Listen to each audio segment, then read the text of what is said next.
Hello, my loves, and welcome to this week's episode of I Think I Need Therapy.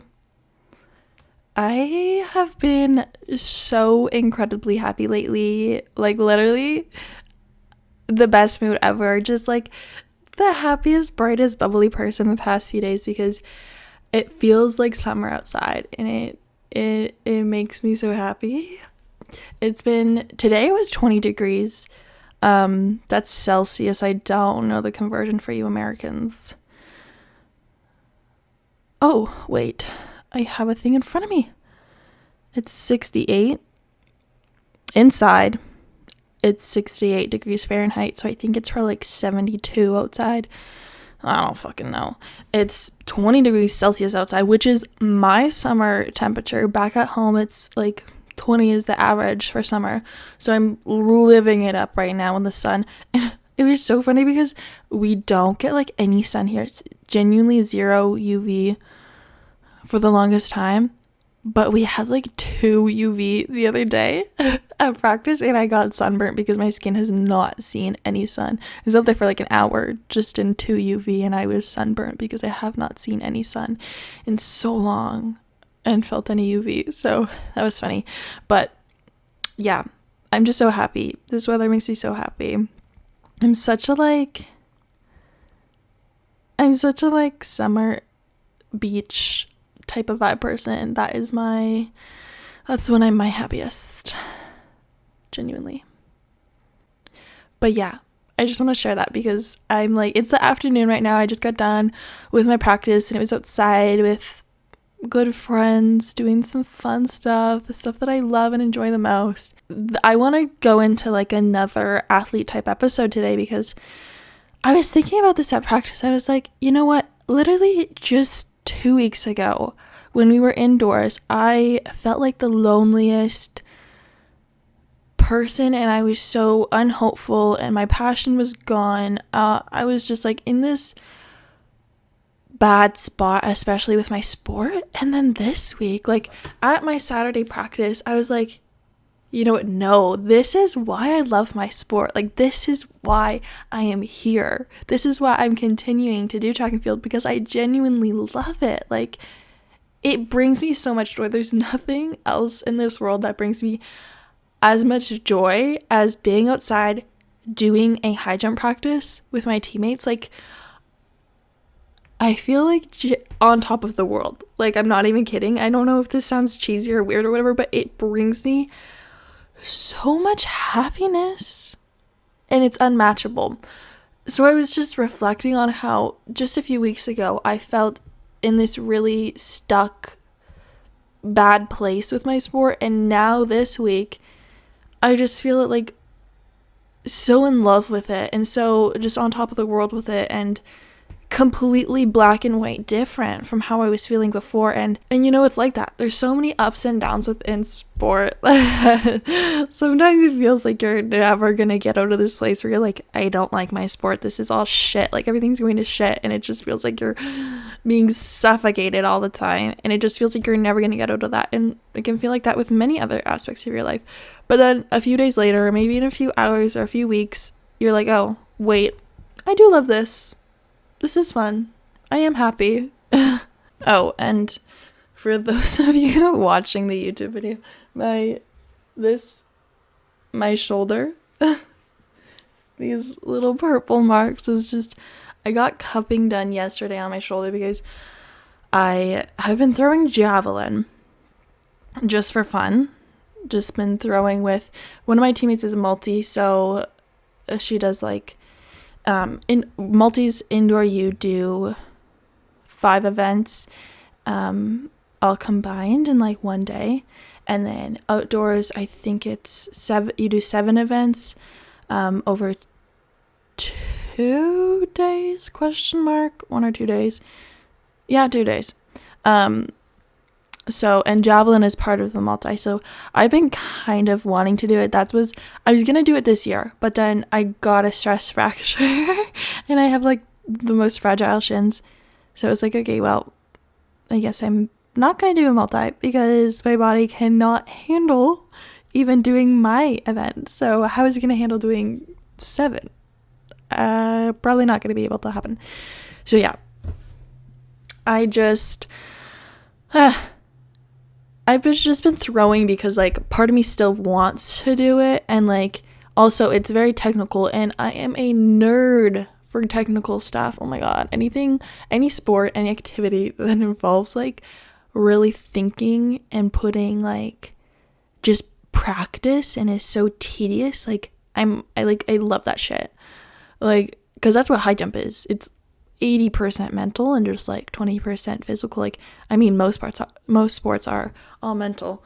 But high jump is so technical. Like, you have to have everything so precise and perfect to be able to get over the bar, especially on a lot higher heights that are more difficult for you. So it's so technical, but since I can't do that, having javelin there has been really helping me because I'm able to like just really think it through and have that kind of mental side to sport right now. And also it gives the multis girl a little training partner when she does javelin, so she doesn't have to do it alone, and it's just so much fun for me. I think I like doing it. It's something different, learning something new. Love that. So I was doing it. I did like 3 practices. The first one I was fine. My back was a little sore the next day. Second time, fine. Third time I did it on Saturday, and I might have done just a little bit too much. And then I just like kind of sat around, watched tennis. I did a lot on Sunday. Sunday was a really great day. I watched my friend's tennis match. I went out with Laura and just lied out in the sun, out in like the little arboretum by the pond, lied out in the sun, took a little nap out there, and then went got a shamrock shake. And then what else did I do Sunday? I don't know. What else did I do? Oh, then I did some yoga at night, had some tea, journaled, and went to bed. It was a really great day. Yeah. But anyways, then yesterday, Monday, my shoulder, like, hated me. It was like, fuck you. Why are you doing something different? Like, what is this new movement that you've been doing? And I thought I dislocated it because my other shoulder, I subluxed. So it, like, partially came out of place when I had my stress fracture. So I was walking around in a boot and a sling, and people said that I looked like I got in a car crash. It's like one of my funniest memories. Because it was so bad. I had to literally walk around campus, go to all my classes in this sling and a boot. And it was funny because they're on opposite sides. I genuinely couldn't do anything. I did some abs as workout, but most of the time I just like sat there or did like one-legged or one-armed stuff. Really great time. But I thought it happened to my other shoulder because it felt the same, but thankfully it's just like extremely tight and mad at me for doing something different with it. But anyways, that's why it's purple for those of you watching. And I mean, if you're also listening, you can know that it's really purple right now because I got it cupped. LOL. But anyways, what I was saying earlier is that my love for this sport has come back, and it makes me really happy because I mean, I've gone through so many ups and downs since being in college with my sport. And I think it's super natural to go through those ups and downs, especially being in college athletics. It gets rough sometimes. I think it's a little rough all the time, but it's the nature of it. And I always talk about my freshman year a lot because that was the hardest time that I had to go through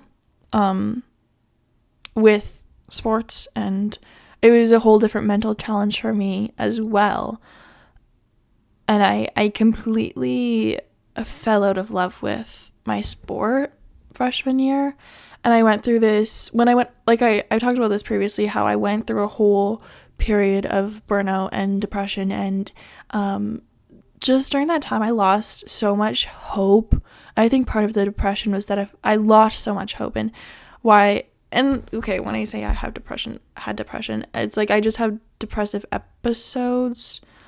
It's not clinical or like, the brain imbalance. It's just episodes, and that was just like an episode I went through in the summer because it happens because I lose hope, and for everything, for life. And I'm so burnt out, and yeah, other things. But I just I lost so much hope in my future and in my life, and just hope that better would happen and that I could improve or be happy or enjoy my sport again and enjoy my life again. And I lost that hope during that time. And I think what happened was during the year, I think what happened was in high school, it was so nice because when I went out to compete and with high jump, I was so confident in it, and I was so stable and consistent with it that every time I went out to compete, it was literally guaranteed for me to win. I went in knowing that, believing that, and it just happened. And I already knew it was going to happen because I was so used to those competitors. I was so used to the environment. I was so used to that level that I just I knew it was going to happen. I went out and I did my thing. I won every time. I was PRing consistently, just improving so much every single time. And for me, it was just so easy, and I enjoyed doing it because obviously, I was winning.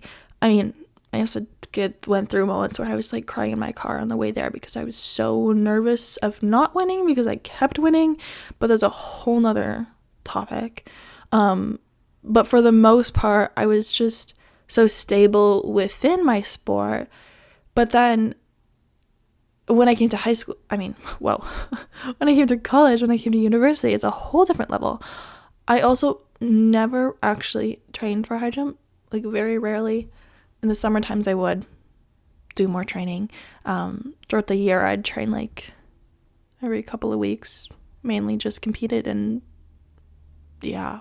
And I think my training just came from all the other sports that I did growing up and throughout that time. So coming to university, obviously I moved to a different country, all the way across.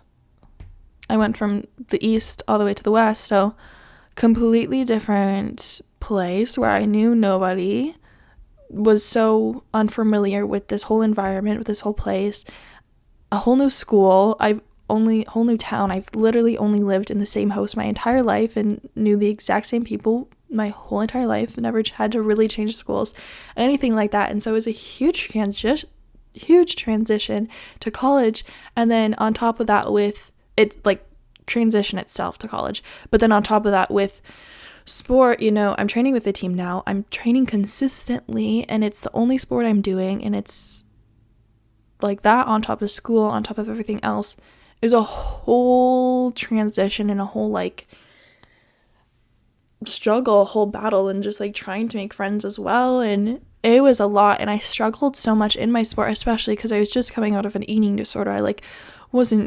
I'm never going to be 100% recovered, but at the time I was very much in the middle of recovery, and I thought that I had a lot of progression already, which I had, but I still had a lot more to go, and I was still struggling a lot with that.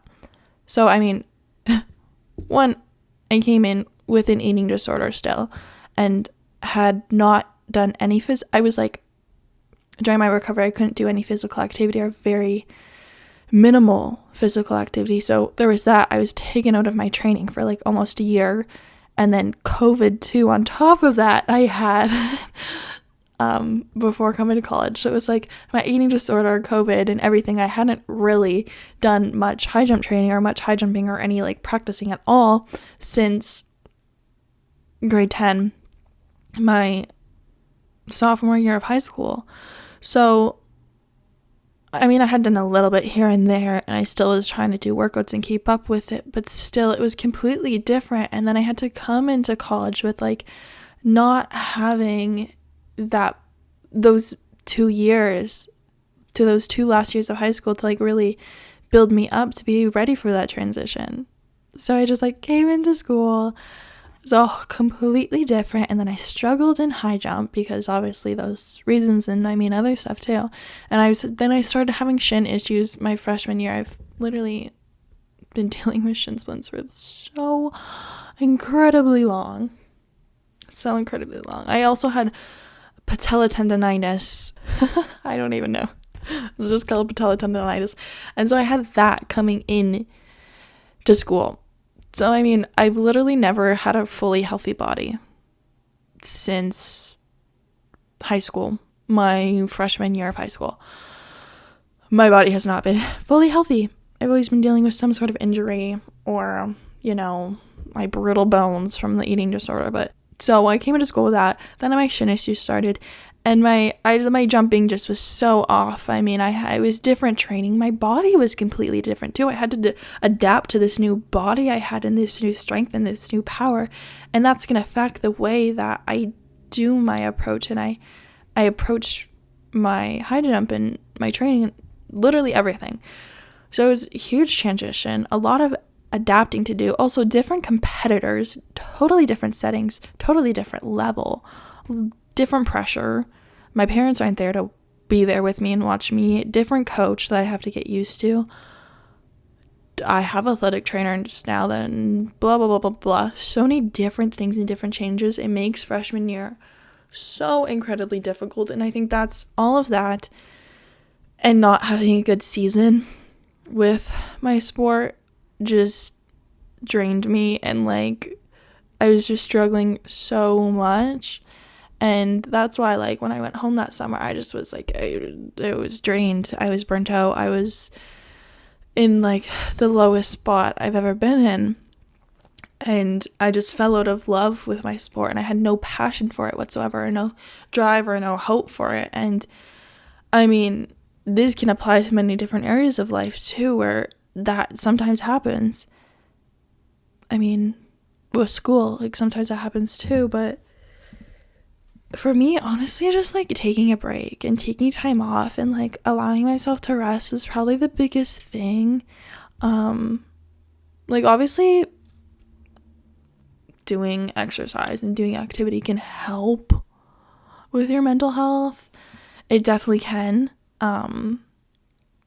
But also, when you're an athlete and it's all you do and you put so much into that, it can also it can be detrimental to your mental health. So for me, just taking that break, and I still did some things, I was swimming and I'd go for walks and everything, and just being outside and going for hikes sometimes. I did that stuff, but I just took a break from the sport, and I just took that summer to work through my feelings. I went to therapy every week, and I mean, obviously I still do, but I mean, was working through that stuff. And then I think what really changed it for me was there was just having that break and then watching this big track and field. I think it was that the year of the Olympics? Maybe it was just the World Champs or the Diamond League. I don't even know. It was some big world event for track and field. I was watching it on TV when I was on a trip, and I think, to me, watching that and just seeing the atmosphere of it again, and also where my goals, where I want to get to with it, all my goals and everything, and just seeing the atmosphere and the energy that track does bring, just seeing that, I was okay, you know what, that's why I love it, the energy of it, and just the atmosphere within track and field is so amazing, and I love it so much. It's just so,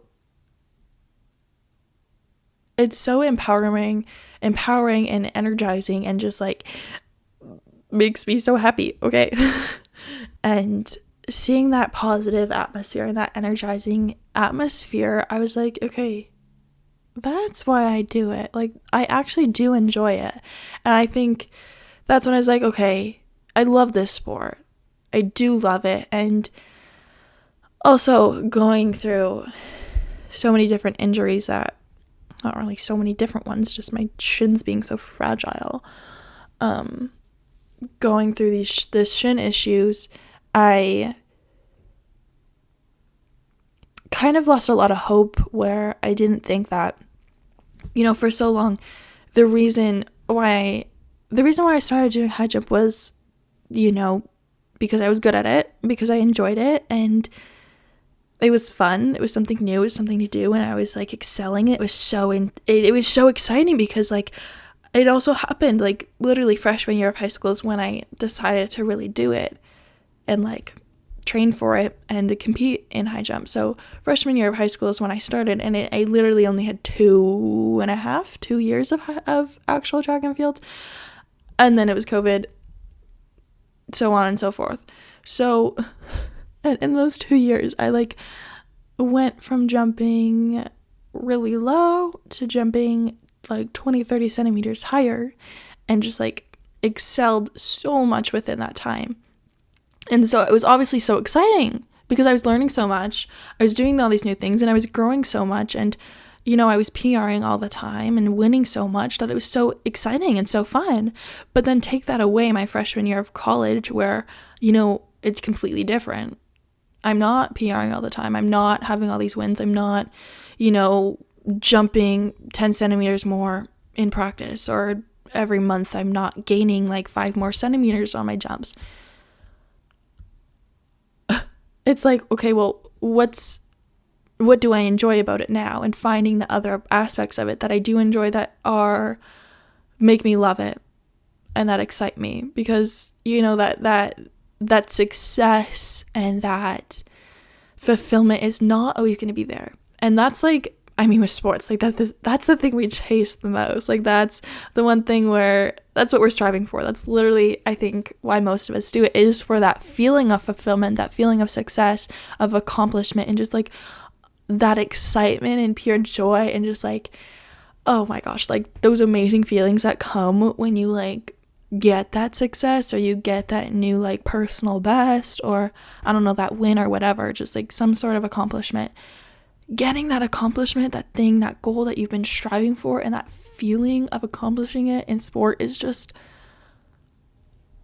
better than anything else in the world. And I think that's like the main reason why we do it. So when that's when I'm getting consistently, and then take that away where I'm barely ever feeling that, I was like, okay, wait, why am I doing this? Like, this isn't fun.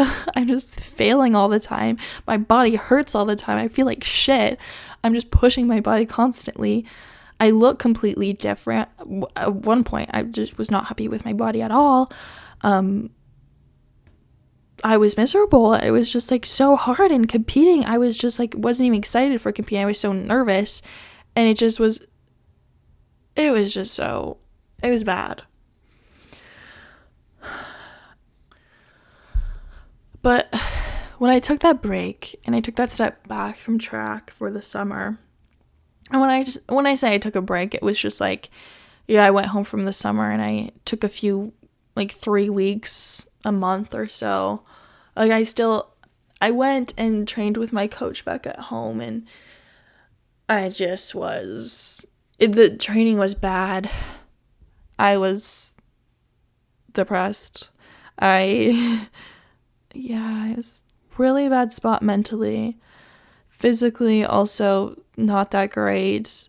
Yeah. Oh my god. Okay, wait. I competed and did shit horrible. Could not walk after because I was in excruciating pain on my shins. I couldn't walk.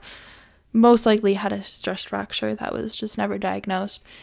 It was not fun. So then after that, I came home again because my coach lives 14 hours from me. So I went back to where I live, and then took like a month off, probably a month or so off, until I came back to school and started training again. But taking that time off and, you know, thinking about other reasons why I love the sport, and just like rekindling that enjoyment for it in other ways other than, you know, the success and like winning and PRing, because those are big things, and yes, like they're gonna happen, but it's kind of rare. And when I set these big outcome goals and I don't set, you know, like little process goals in between, it kind of feels that's when it's draining. Because for me in high school, like I could set those goals that were big, like PRing at this meet or winning this event. I could set those goals and I would achieve them, but now it's a whole new level, and my body's different, and you know, I sure, obviously anything's possible. Maybe I could PR 20 centimeters or 10 centimeters. That's possible, but I think being a little bit more realistic with where I'm at right now, setting different goals is more important. And like, yeah, I do want to clear 6 feet. I'm gonna clear 6 feet. Yeah, I still want to make it to these meets. Yeah, I still want to win them.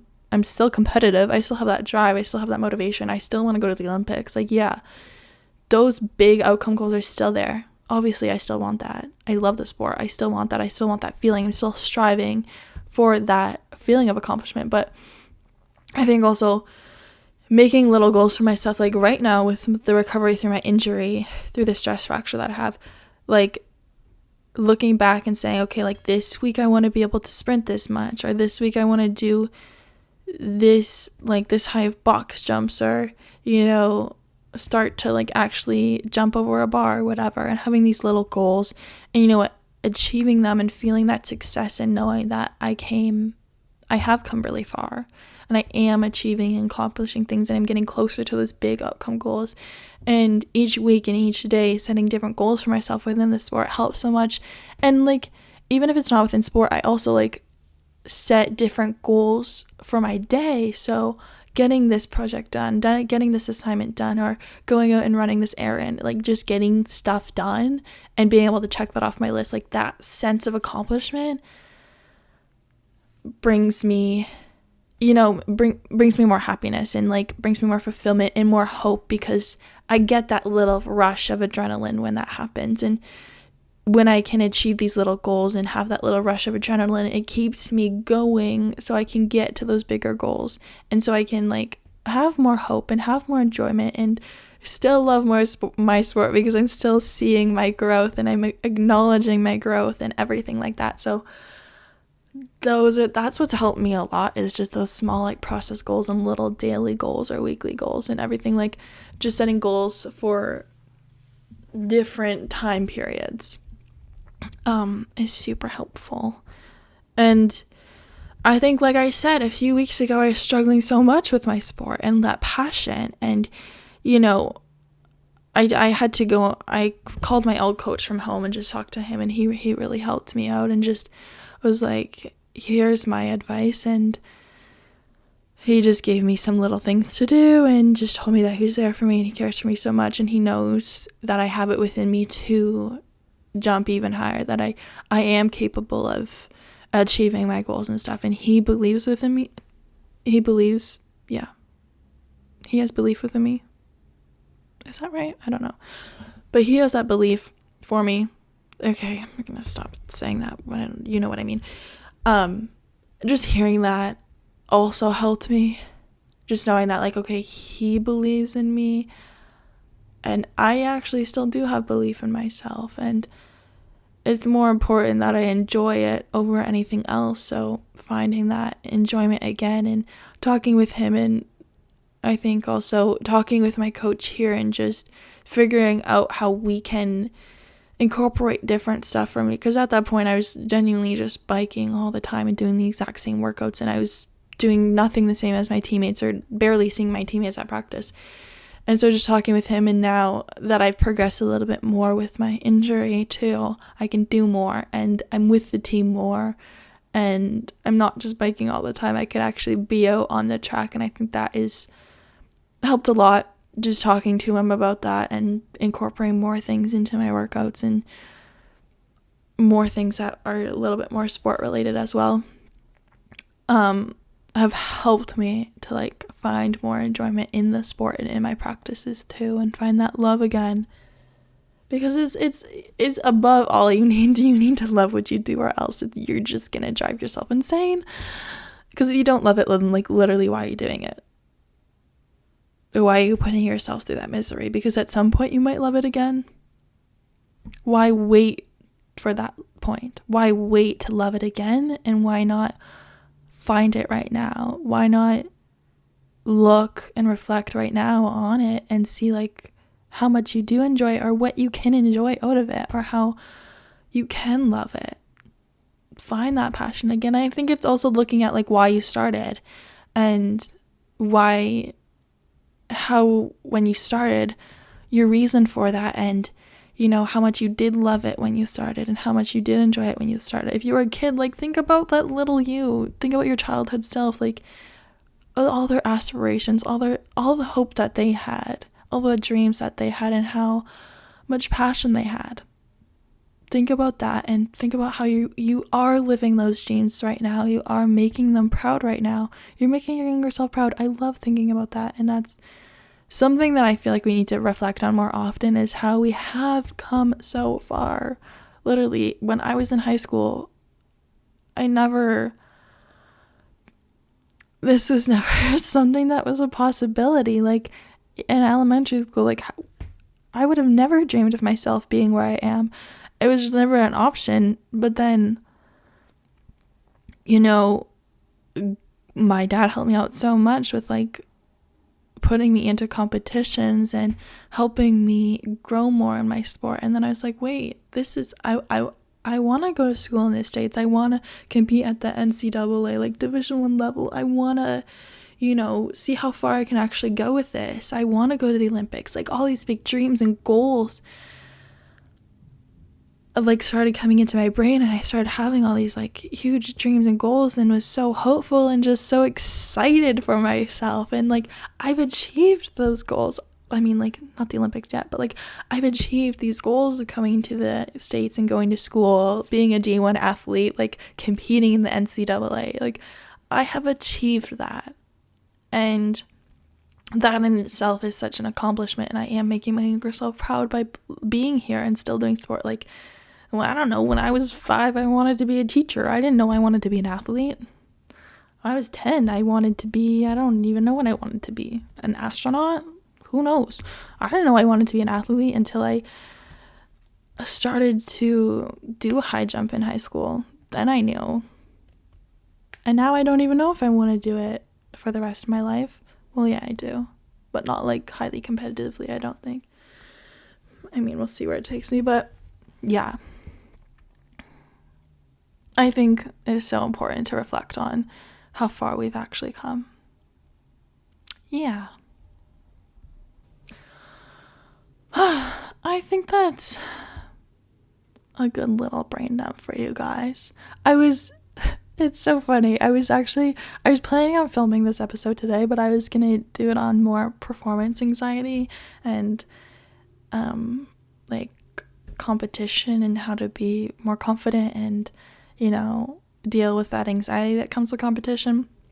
I'll still talk about that, but that was the plan, and then I went to practice, and then I was thinking about this, and now I've just kind of rolled with it. I don't know how. My brain, like, this is why I have a podcast, because I just, like, I can start talking about a topic, and my brain can yap. If I'm with other people, I'm not a yapper at all. When I'm alone, I'm a yapper. Like, I can just keep talking for hours. Because, I mean, it's things that I'm passionate about and have, like, a lot of opinion on. But, yeah. I can yap about these things all day. But, yeah, I'm gonna be done yapping for this episode. I hope this helped you guys in some way. It was kind of just a little brain dump, and I just went with wherever my brain went. So, yeah. My advice here is just, if you are going through a period of burnout and losing love for your sport and losing that passion and losing that hope, I think take a break if you can, and use that break to just like fully detach yourself from sport and detach yourself, and then go back at some point and really rekindle that enjoyment and find the reasons why you started, find that enjoyment, find the little things within your sport that you do really love, and then start to make those little goals and those little process goals, things you can achieve every single day within your sport, to have that little bit of excitement and accomplishment and that sense of accomplishment. So add these little things in, and I just hope you can find that enjoyment again and find that passion, because it's so important to have that, to be able to get through training and get through practices, especially at the college level. So also, you can watch these episodes on YouTube now, watch them or listen to them on Spotify or Apple, And you can follow my Instagram to see some little reels, some posts, stay up to date with everything. I try to be very consistent on there almost every day, or at least every other day, and, you know, give you guys some little highlights and clips from the episodes, so you can go follow that, or the TikTok account, all I Think I Need Therapy Pod. And yes, I hope you all have an amazing week, and I will talk to you again next Tuesday. Okay, I love you all, and I'm so grateful that you're here with me today. Bye bye.